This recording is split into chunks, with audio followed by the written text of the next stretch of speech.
গতকাল পিসফুলভাবে সিজেপির প্রোটেস্ট সম্পূর্ণ হয়েছে।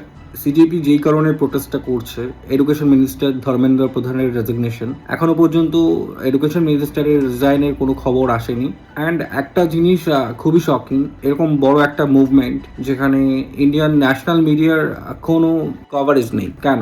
It's a democracy, right? তাহলে এখানে মিডিয়া কেন কভারেজ করেনি? মিডিয়ার কাজ এটা না যে শুধু রুলিং গভর্নমেন্ট হয়ে কথা বলা, মিডিয়ার কাজ এটাও যে দেশের পরিস্থিতি কি হচ্ছে না হচ্ছে সব কিছু তুলে ধরা। তাহলে কেন আজ মিডিয়া কোনো কভার করেনি এত বড় একটা মুভমেন্টের? এবং গতকাল এটাও নোটিস করলাম যে ন্যাশনাল মিডিয়াতে সিজেপি রিলেটেড কোনো নিউজ, কোনো আর্টিকেল কিছুই নেই।